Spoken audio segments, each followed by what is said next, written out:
transformando y ahora sí grabando. Ya, muchas gracias. Voy a compartir entonces. Me gustaría ver, agregarles dentro de las técnicas el grupo nominal, así que lo vamos a ver un poquito cómo se da este. Esto está subido al portal, este mismo PPT, ¿ya? Así que si ahí aparece también algo respecto a las técnicas, así que también lo pueden revisar. Vamos a cerrar acá porque mi internet está media mala, así que voy a apagar el video. Entonces, hay aquí, ¿no es cierto?, una técnica que se llama grupo nominal. La vamos a revisar. El grupo nominal tiene una condición que es muy interesante, porque permite hacer otro tipo de dinámicas, distintas a las que ustedes ya revisaron. No sé dónde lo tengo acá, el grupo.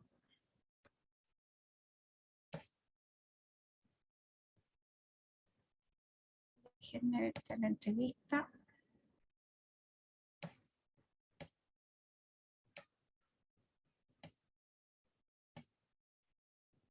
Aquí tengo el grupo nominal. Este es el grupo nominal.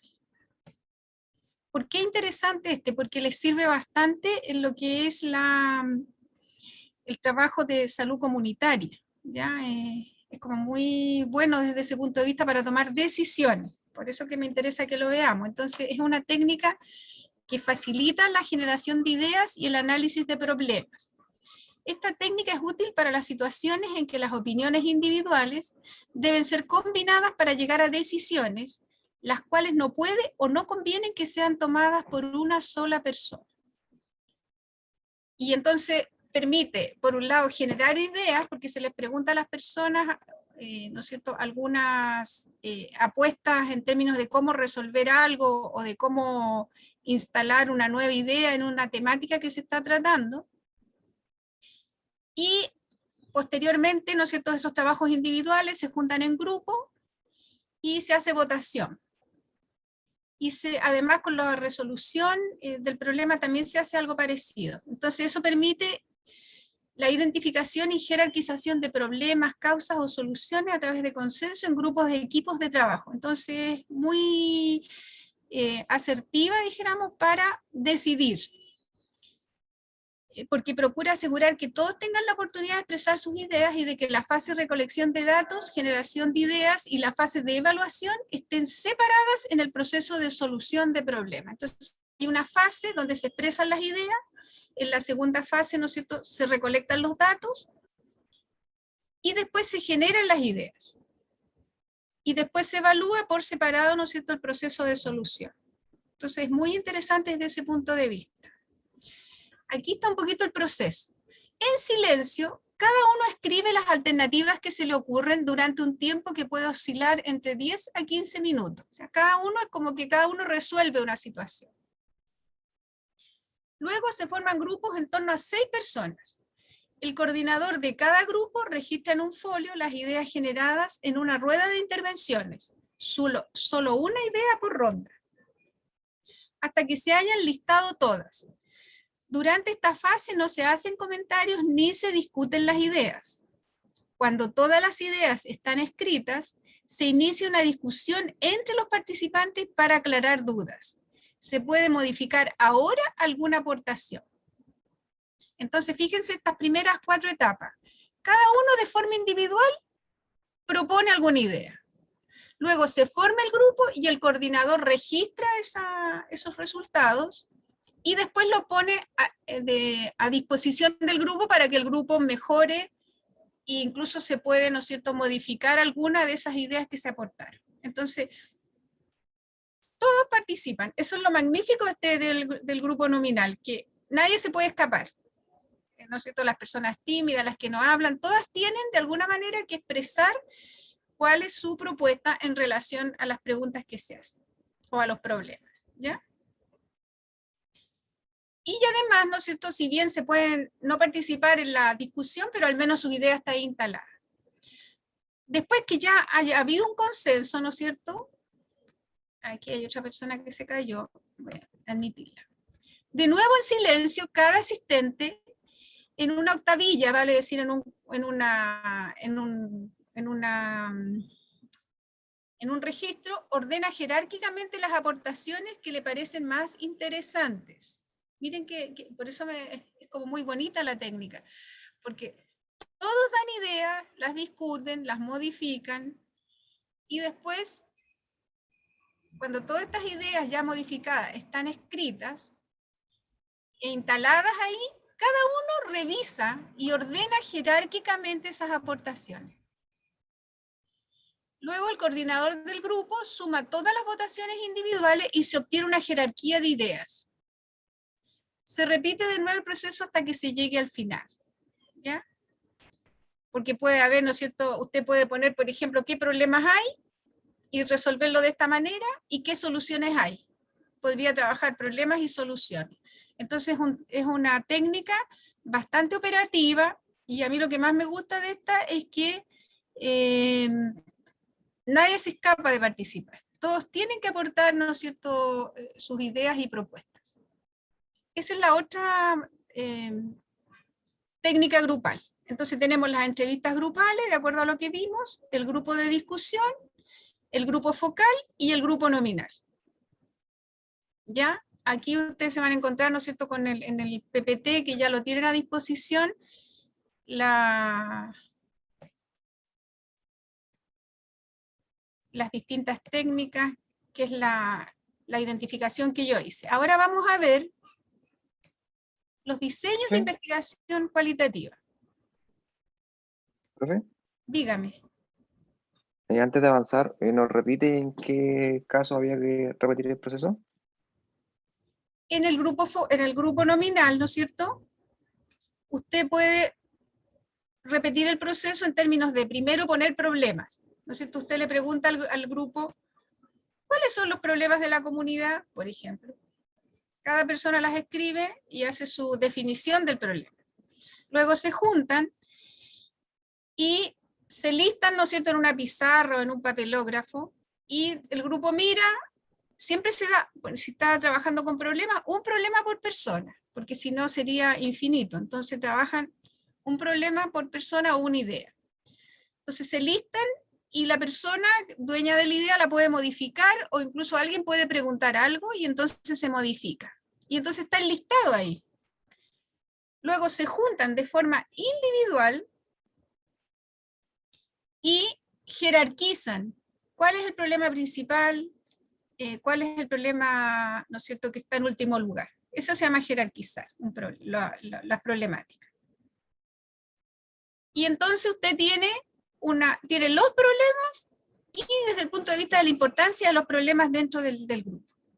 También puede hacer lo mismo si, por ejemplo, se selecciona el problema 1, que es el más importante.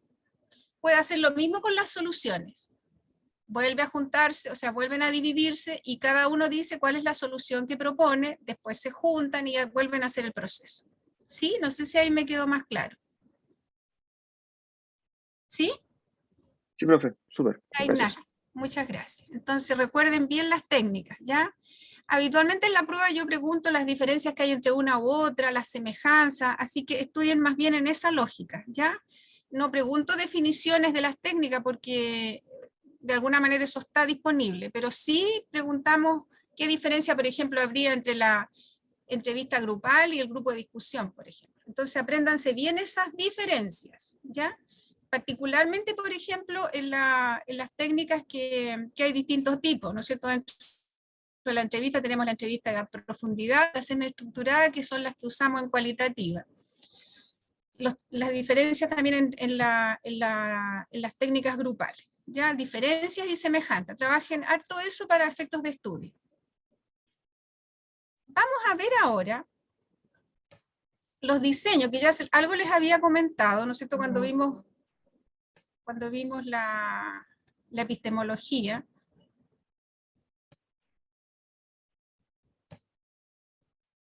Los diseños de investigación cualitativa. Ya tengo abierta la ventana, por eso se escucha ruido, porque mi internet estaba media, yo creo que a todos nos ha pasado un poquito eso, estaba media floja. ¿Qué son los métodos o diseños de investigación cualitativa? ¿No es cierto? Tenemos el gran paraguas, que es la metodología científica, en este caso cualitativa, que es el gran paradigma, lo cualitativo. Dentro de los paradigmas cualitativos, teníamos, no sé si se acuerdan, el interpretativo, que es la mirada que le vamos a dar acá. ¿Qué significa eso? Que a partir de los relatos, que ya es una interpretación de la realidad, porque nosotros no vemos la realidad objetivamente, ¿ya? El lenguaje describe o se aproxima a una experiencia de observación, a una experiencia que llega a través de los sentidos. Entonces, eso es lo que nos entrega la persona. Acuérdense que la persona o el sujeto investigado tiene una percepción del mundo, que no necesariamente es igual a otro frente a un mismo hecho. Lo que hace el investigador es tomar esos relatos e interpretarlos y ordenarlos de acuerdo al problema de investigación. Pero la forma concreta en que lo hace es a través de los métodos. Los métodos se adaptan al objeto de estudio. No es lo mismo que yo estudie valores en un grupo, en una cultura, que yo estudie experiencias emocionales, experiencias laborales, experiencias de trauma, qué sé yo, etc. No es lo mismo, son objetos distintos. Y, ¿no es cierto?, como hay objetos distintos, se aplican diseños de investigación distintos, que son caminos específicos para acceder al objeto de estudio. Me cuentan si logro comunicar la idea, por favor. Me dicen porque esto no es tan fácil. Sí, profe. Ya, excelente. Acuérdense que en cuantitativa también hay métodos, entonces sigue más o menos la misma lógica, ¿ya? Dependiendo de lo que yo vaya a investigar, el método se adapta. Entonces, ojo, ¿por qué es importante esto? Porque no es que yo seleccione el método voluntaristamente. No es que diga, mira, voy a hacer un estudio fenomenológico, como el que vamos a ver. No, depende del problema de investigación, ¿ya? Entonces, el diseño se supedita al problema y a los objetivos. No es a priori, es a posteriori. O sea, yo tengo el problema de investigación y puedo reconocer mi diseño de investigación, ¿ya? Entonces, por ejemplo, si yo digo, ¿sabe que necesito estudiar las experiencias, ¿no es cierto?, pedagógicas de estudiantes online? ¿Ya? ¿Cómo trabajo las experiencias? Y busco el método en función de que quiero estudiar esas experiencias. O sea, quiere decir que alguien me cuente su intimidad. Entonces, si me va a contar su intimidad, tengo que diseñar los métodos. Y otra cosa interesante, y por eso le pasé primero, o vimos primero las técnicas, porque los métodos seleccionan las técnicas. Entonces, ustedes ya saben las técnicas, y entonces vamos a ver cuáles se adecúan mejor o no a los diseños que vamos a ver. Vamos entonces, yo hice unos cuadritos sinópticos porque no vamos a pasar en detalle los diseños para que los conozcan, ¿ya? Es como para que los sepan nombrar, sepan más o menos de qué se trata, porque en un próximo semestre los vamos a ver más en detalle.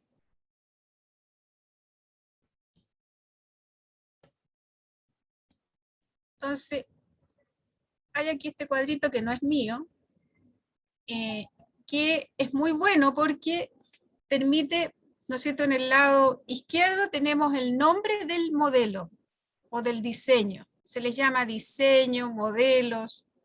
Voy a ver si encuentro aquí el puntero. No sé dónde está el puntero, a ver acá. Ahí lo tengo. Entonces acá tenemos la etnografía. Esta. ¿Qué es la etnografía? Dice, en cuanto al origen, es quizá el diseño más antiguo que se ha ido desarrollando fuertemente.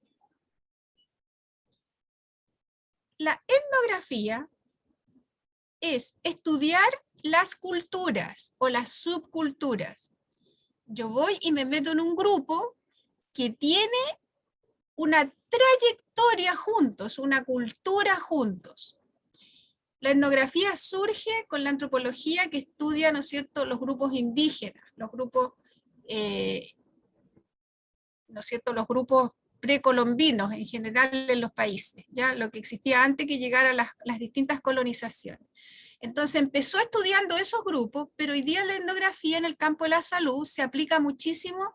Por ejemplo, si yo quiero estudiar un hospital, o una sección de un hospital, un departamento de un hospital, ¿ya? Y aquí la observación participante es la reina. ¿Por qué? Porque yo necesito, para entender la cultura, permanecer en el grupo, observarlo, ¿ya? La etnografía habitualmente aplica la observación participante de todas maneras y además aplica entrevistas. Investigan grupos que comparten una cultura. Entonces hay que seleccionar el lugar.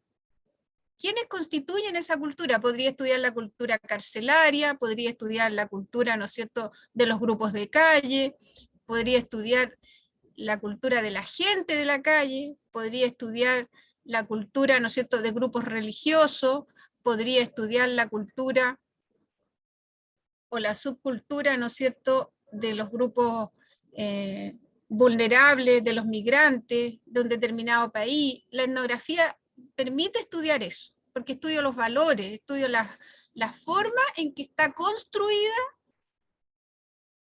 la cotidianeidad cultural de estas personas. Entonces yo selecciono primero el lugar, más o menos cuáles van a ser los participantes, y desde ahí, a través de una observación participante, yo recolecto y analizo los datos.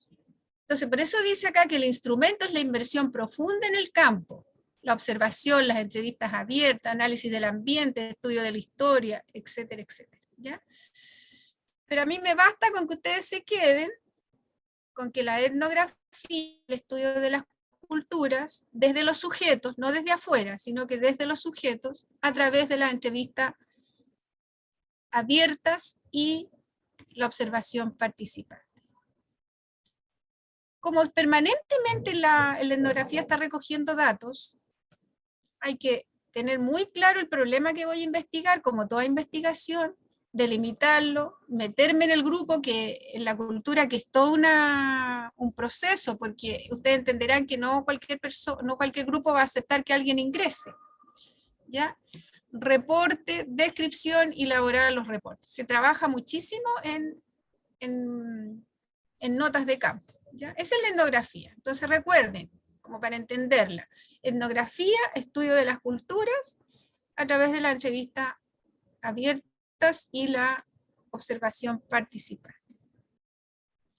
Se ha agregado la etnografía virtual, ¿no es cierto?, que es en entornos online, porque ustedes saben mejor que yo que hay entornos culturales, por ejemplo, ¿no es cierto?, gente que se contacta para jugar video online, gente que se contacta, no sé, pues las niñas anoréxicas, por ejemplo, tienen toda una cultura en la virtual.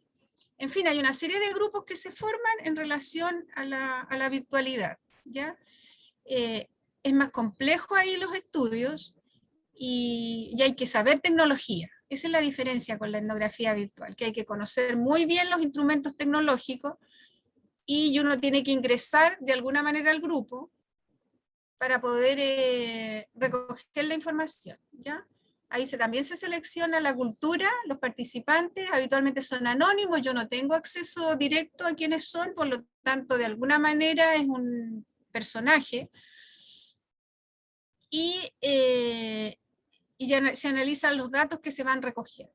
También es una suerte de observación participante, pero con todas las condicionantes que da, ¿no es cierto?, en la plataforma virtual. Así que eso es emergente, la etnografía virtual. Después tenemos la teoría fundamentada, que de todos los diseños que vamos a ver es la más compleja. Porque, ¿no es cierto?, estos autores, Glasser y Strauss, la crearon primero ligada a la investigación cuantitativa. Ellos querían estudiar fenómenos complejos donde podían aplicar muchas técnicas. Y finalmente fue derivando hacia la investigación cualitativa, ¿ya? Porque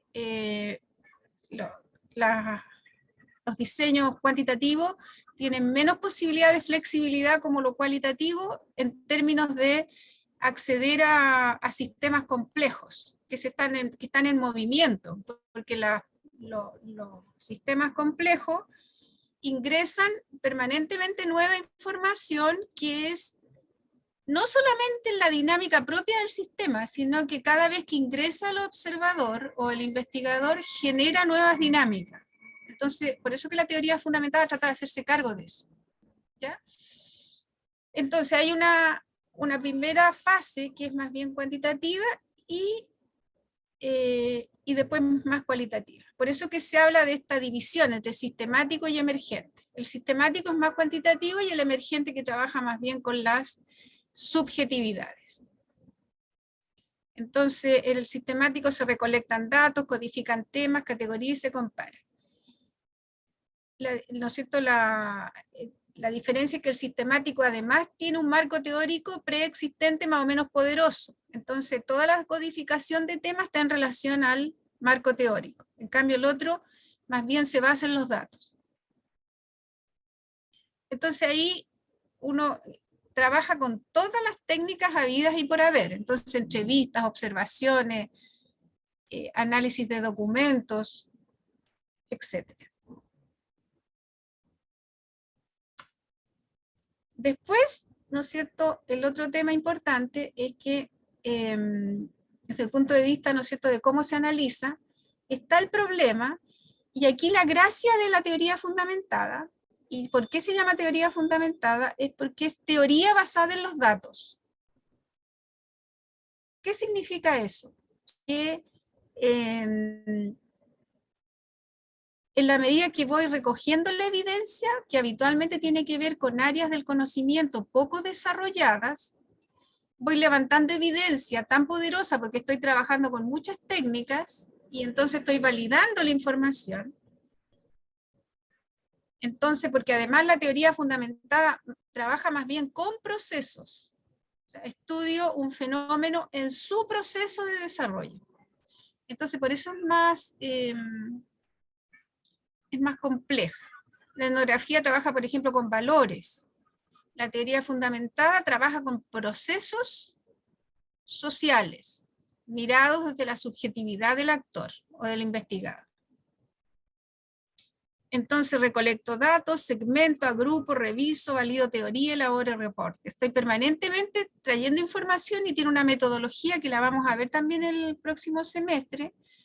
Una metodología muy interesante para analizar los relatos de los investigados, que consisten en formar categorías, códigos, etc. Estamos trabajando ya en los diseños de tesis, ya está bastante incorporada. Habitualmente se incorpora como la primera fase, porque una tesis no da para hacer una teoría fundamentada completa. Pero sí, por ejemplo, podría decir que hace teoría fundamentada en etapas preliminares y dejarlo planteado así en la tesis. ¿Alguna duda, pregunta respecto a estos dos diseños?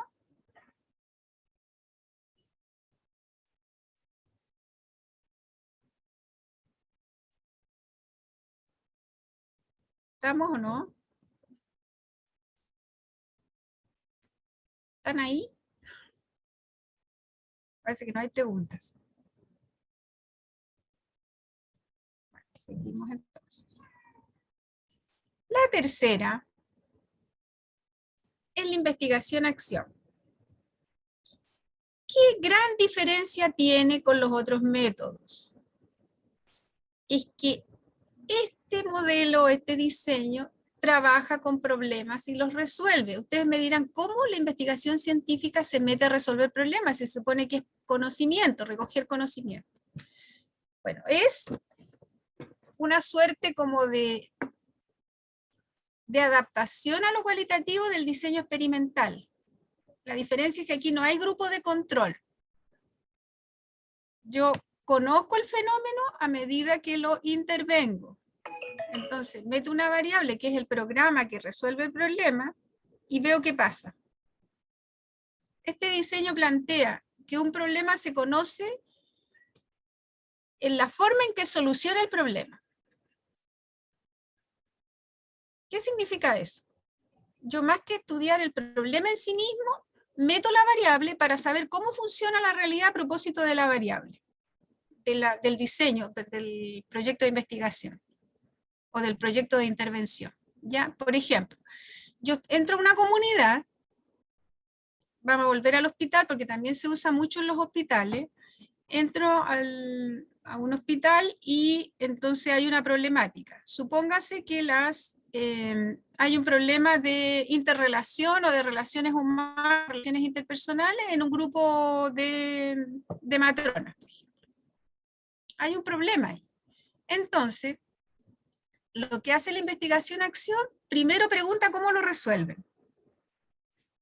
Y en base a esas soluciones, diseña la intervención o la acción. Así trabaja, dijéramos. Entonces, no es cualquier acción, es de alguna manera coherente con la forma en que el grupo resuelve el problema.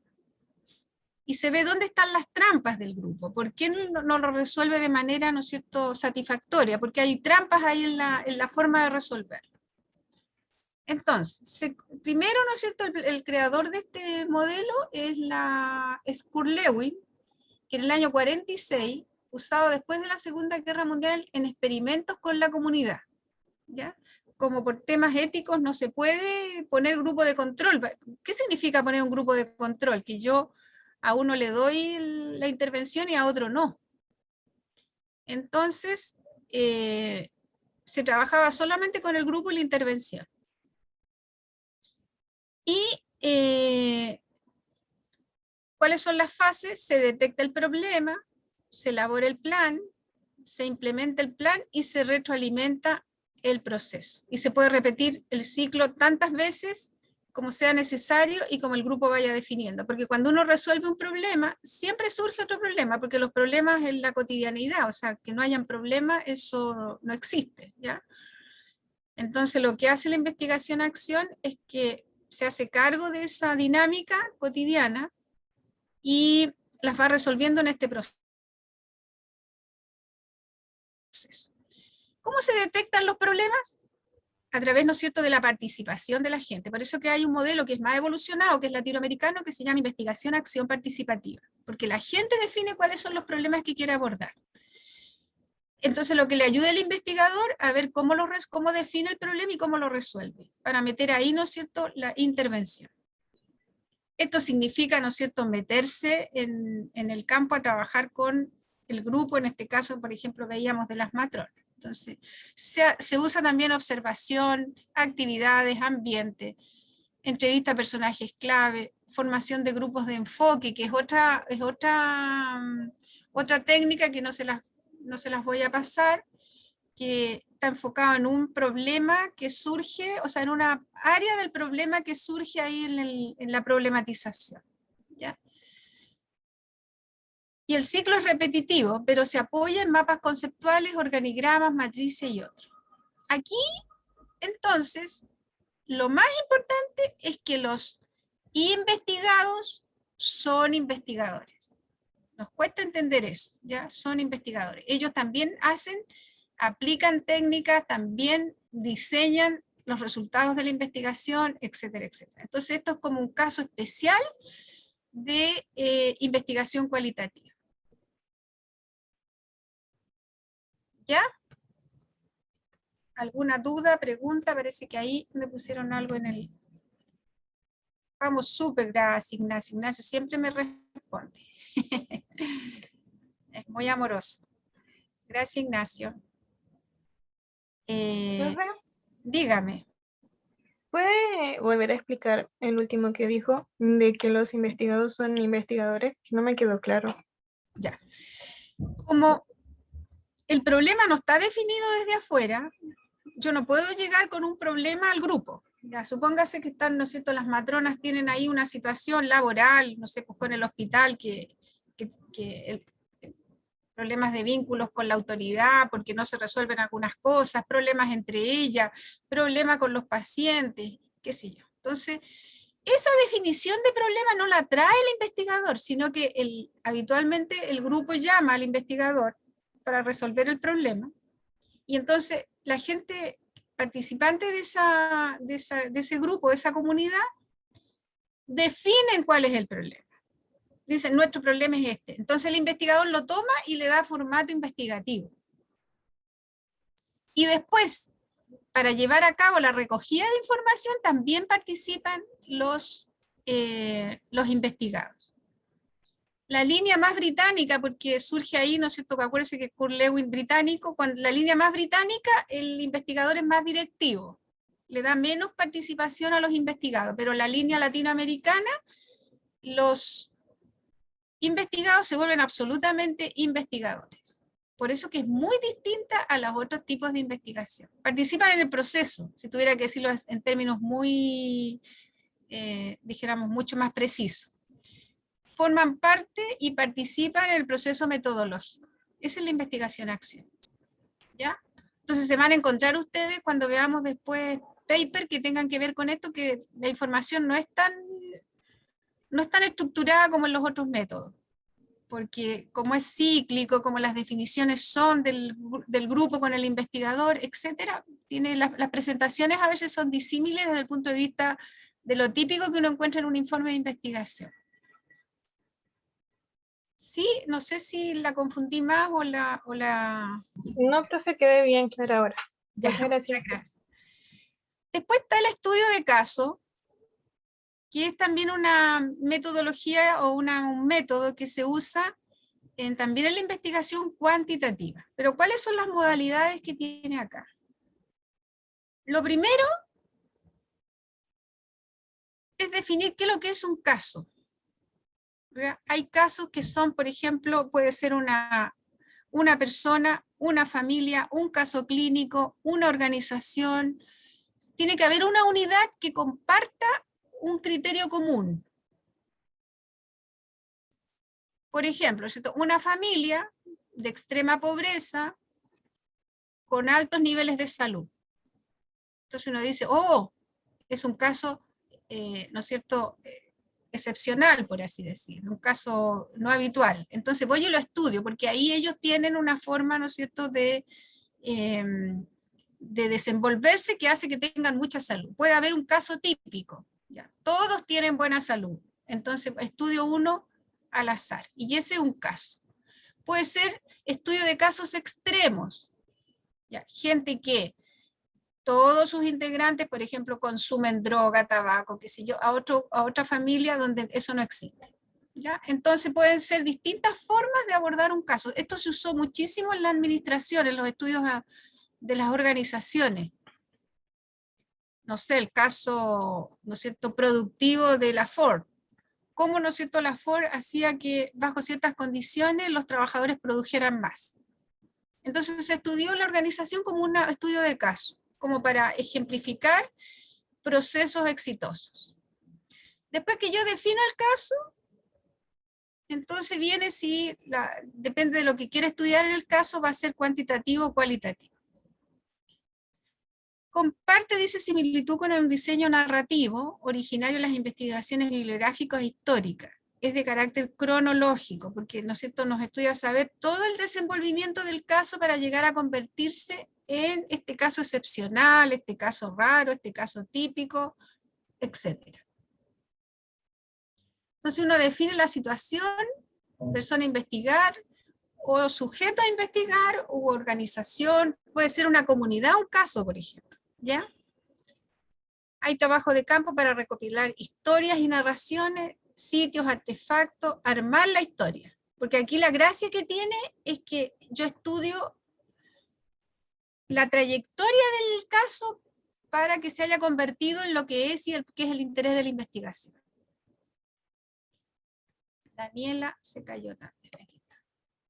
Profe, Dígame. este proceso sería como el que usted habló en la clase pasada de interpretación teórica, ¿A qué se refiere? cuando usted hablaba de la interpretación teórica, en el que se tenía que definir como cada cosa que nosotros estudiamos. Buena ¿O pregunta. estaríamos confundiendo? Exacto, exacto. Aquí el estudio de caso, muy bien, le agradezco muchísimo su aporte, porque efectivamente el estudio de caso supone la teoría un poquito más fuerte, porque yo defino qué es lo que es el caso, etc. Entonces, efectivamente, la teoría aquí previa es más fuerte que en los otros modelos, que en los otros diseños. Necesito mostrar qué hace, por ejemplo, supóngase la Ford, que la convirtió en una, o sea, ¿qué entiendo por organización exitosa? Para decir por qué selecciono el caso. Efectivamente, hay una propuesta teórica más fuerte, dijéramos, en el estudio de caso. Muy bien. Después, ¿no es cierto?, trabaja este estudio de caso también con entrevistas, documentos, artículos de prensa, imágenes, audio, video, etcétera, porque acuérdense que la idea es recoger el máximo de antecedentes de la historia de este caso que lo convirtió en lo que es.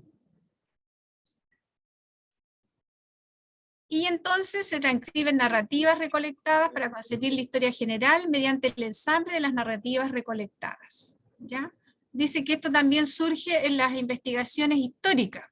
No sé, el héroe más importante, la ciudad, ¿no es cierto?, que sobrevivió a determinados desastres, por ejemplo. Se estudiaba, ¿no es cierto?, también desde el punto de vista histórico, ¿ya? Pero en ciencias sociales se conoce bastante que ingresa a través de las investigaciones en administración.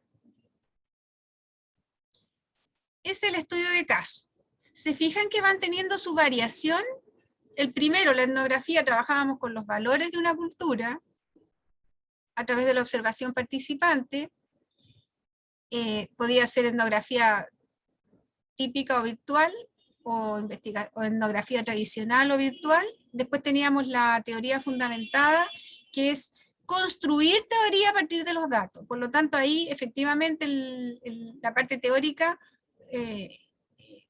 va, ¿no es cierto?, jugando a la luz de los datos que se van recogiendo. La investigación-acción, a diferencia de las otras, trabaja con problemas, y por lo tanto ahí necesito a los sujetos como investigadores. El estudio de caso es más bien un estudio regresivo, porque estudio la historia de ese caso para convertirse en el caso que me interesa a mí desde el punto de vista de mi objetivo de investigación. ¿Ya? Por ejemplo, podríamos hacer un estudio de caso a propósito del COVID, de alguien que haya sobrevivido, ¿no es cierto?, después de una larga estadía en hospitalaria. Entonces uno podría decir, oye, ¿qué pasó? ¿Cómo vivió ese proceso? Y investigarlo. Recuerdo que en las primeras noticias de la pandemia, ¿no es cierto?, hablaban porque, ¿no es cierto?, el primer terror que teníamos era que le pasara algo a los adultos mayores. Y entonces en las noticias apareció una adulta mayor bastante añosa que había sobrevivido a varios procesos de peste, pandemia y qué sé yo. Entonces era un caso extraño. Entonces yo ese lo estudiaría como estudio de caso. Entonces entrevistarla, conocer su historia, cómo se alimentó, eso es un estudio de caso, ¿ya? Y tenemos otra forma de diseño, que es el fenomenológico y el que tiende a usarse muchísimo. Ustedes van a encontrar mucho material sobre fenomenología. Esta fenomenología la estudia, imagínense que era matemático, Edmund Husserl. Tempranamente, en el siglo XIX, habla de la fenomenología. La fenomenología surge en la filosofía. Y lo que plantea Husserl es que uno podría encontrar ciertas subjetividades que tendría que estudiarlas de tal manera que pudiera dar cuenta de eso único que hay en un fenómeno. Cuando yo cuento mi historia sobre una situación que me pasó, él dice, aunque otros la hayan vivido, esa experiencia es única en la narrativa de esa persona. Entonces la fenomenología de todos los métodos es el que más trabaja con la subjetividad. Y por lo tanto aquí la entrevista abierta o la entrevista en profundidad son las más utilizadas. Se pueden hacer, como dice acá, ¿no es cierto?, observación, entrevista, pero lo tradicional que van a encontrar ustedes son entrevistas en profundidad, porque yo necesito una soltura para entrevistar y que la persona entre en confianza, porque acuérdense que me está dando una información sumamente personal. Entonces, necesito que hacerla en etapa, conversar, darle tiempo, etc. Acá se determina el problema, como siempre lo hacemos en metodología, y se identifica el fenómeno a estudiar. Ya, por ejemplo, experiencias emocionales pedagógicas, experiencias de acoso laboral, por ejemplo. ¿Ya? Ese es el fenómeno. Se recopilan los datos de las experiencias y se desarrolla una descripción compartida, porque yo tengo que, a medida que voy, ustedes, por ejemplo, cuando hicieron las entrevistas en creencias en salud, ustedes, hubo un grupo muy bonito, ¿no es cierto?, del curso del grupo de ustedes, que muestra la entrevista y en un momento dado el entrevistado, ¿no es cierto?, da una respuesta y el estudiante le pide que amplíe lo que está diciendo. Bueno, eso es típico de la fenomenología. ¿Qué significa esto que usted me está diciendo? Y por lo tanto, su objeto son los significados que las personas le dan a las experiencias. Se trabaja con significados. Entonces, acuérdense, la investigación-acción con problemas. El estudio de caso con la historia de un caso, ¿no es cierto?, que tiene algo que nos interesa como investigadores. Y la fenomenología trabaja con los significados que la gente le da a las experiencias. Ese es su objeto. Después, ¿no es cierto?, el análisis en base al problema, se elige el contexto, se va al campo, se recolectan los datos, se agrupan experiencias y se elabora reporte. Ya en las metodologías ustedes se van a dar cuenta que buscan lo más posible acercarse al método científico. Siempre partimos de un problema de investigación, después, ¿no es cierto?, tenemos el diseño, vamos al campo, recogemos datos, analizamos, concluimos e informamos. Entonces, la fenomenología trabaja con significados de las experiencias personales, subjetivas, y habitualmente trabaja con individuos de manera individual. Es muy raro que trabaje con grupos. Yo he visto también estudios fenomenológicos con grupos, pero habitualmente son entrevistas individuales.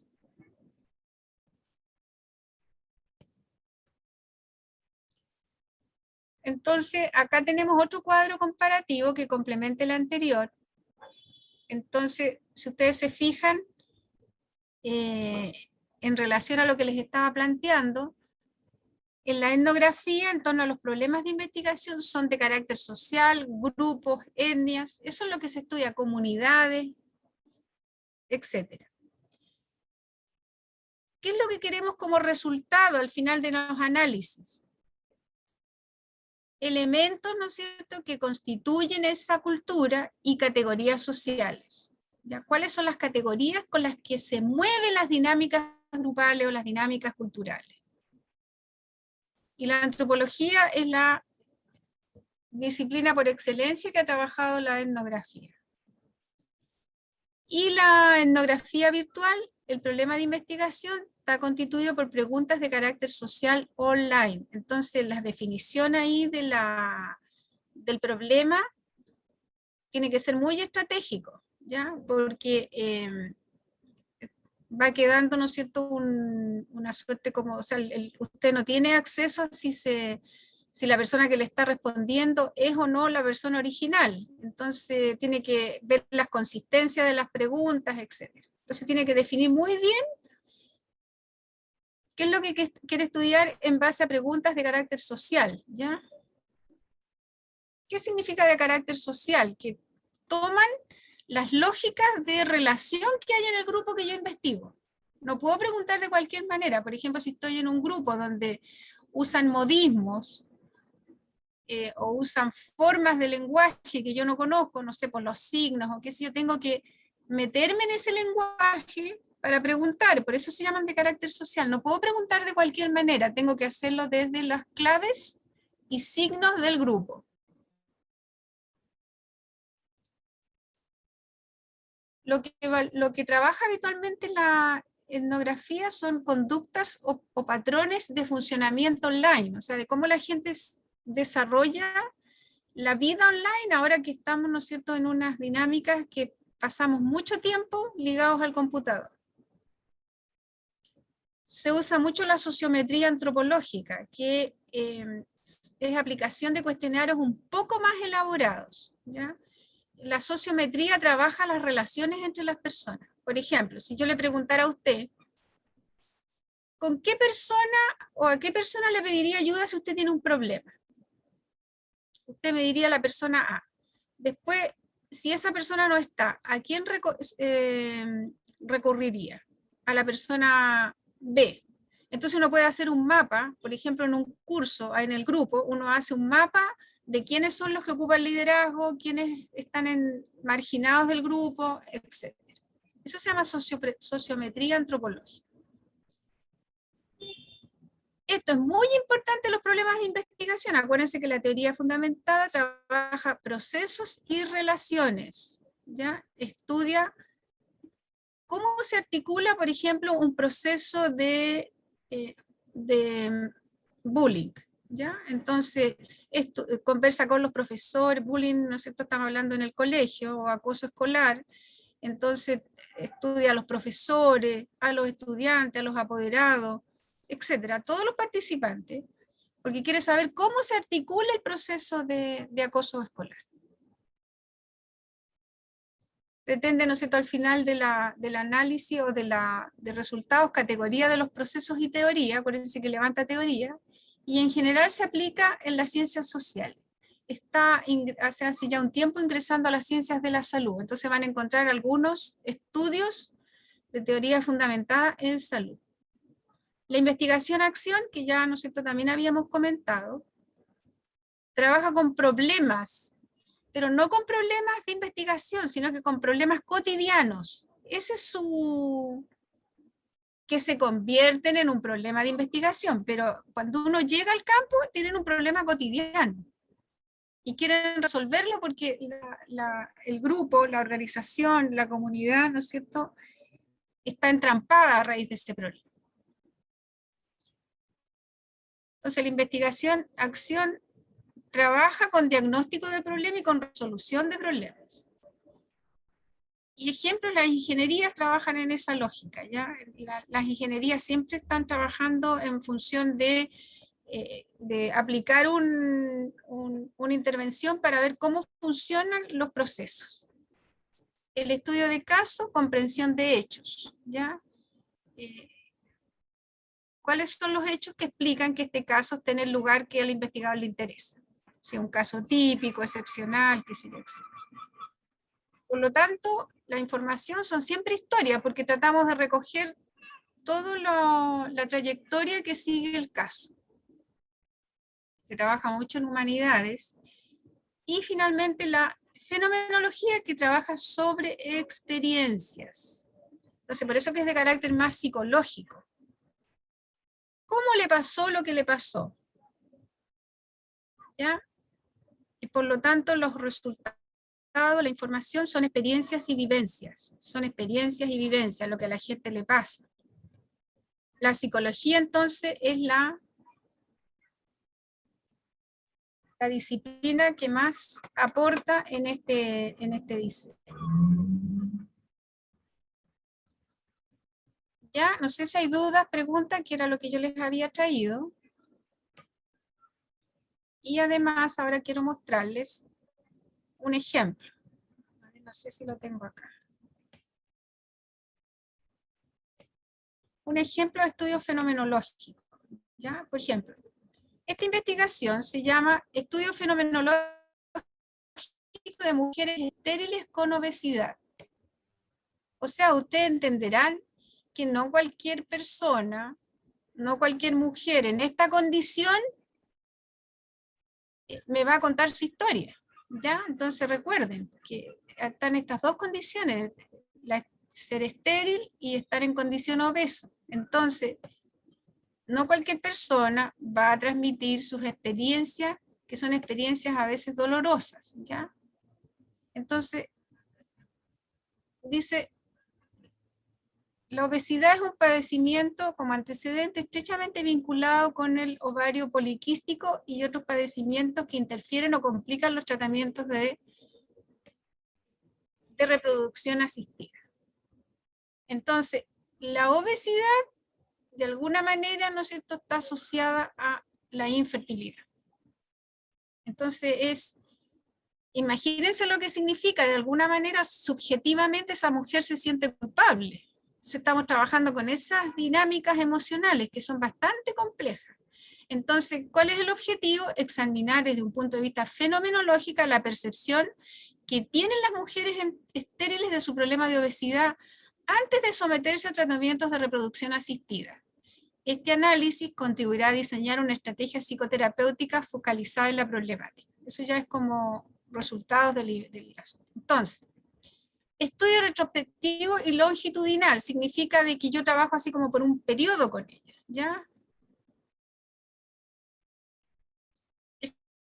Efectuado en 100 pacientes con esterilidad, con un índice de masa corporal igual o mayor a 30, aptas para recibir tratamiento de reproducción asistida del Servicio de Reproducción Humana del Centro Médico Nacional, etcétera, etcétera.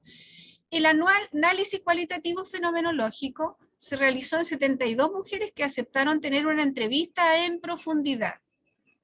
El fenómeno a estudiar es la obesidad en mujeres estériles susceptibles de recibir tratamiento de reproducción asistida. Entonces, ¿qué nos interesa acá? Su experiencia en torno y sus percepciones en torno a este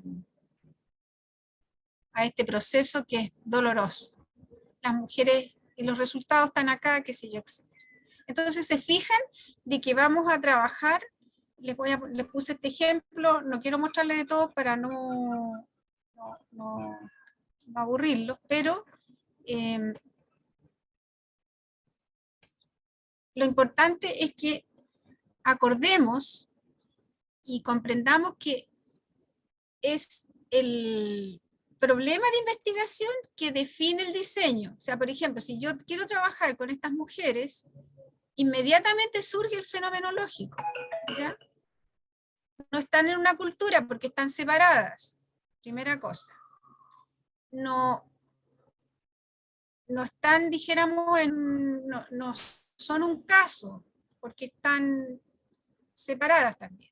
Ya no constituyen un grupo, entonces todo lo que tenga que ver con los diseños grupales o los diseños comunitarios, como son de investigación, acción, etcétera, no me resultan.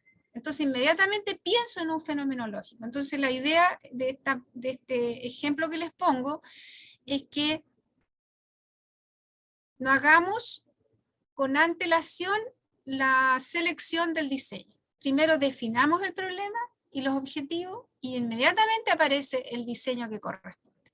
Por eso que es importante entender el objeto. ¿Sí? No sé si tienen dudas, preguntas en torno a lo que estoy planteando.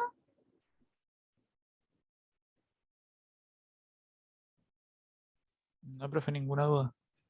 Ya, excelente, quedó clarito. Entonces yo estaría terminando. Profesor, estaría lista entonces. Entonces, los alumnos pueden retirarse, si es que lo desean. Si no hay más preguntas. Profe, pero no es como pregunta de clase, sino que el PPT lo va a subir, este último que hemos puso. Ah, lo subo enseguida, ya, lo subo enseguida, no se preocupe. Ya, muchas gracias. Ya, Ya, profe, gracias. hasta luego, gracias. Hasta luego. Chao, profe, gracias. Chao, profe, muchas gracias. Ya, profe, gracias.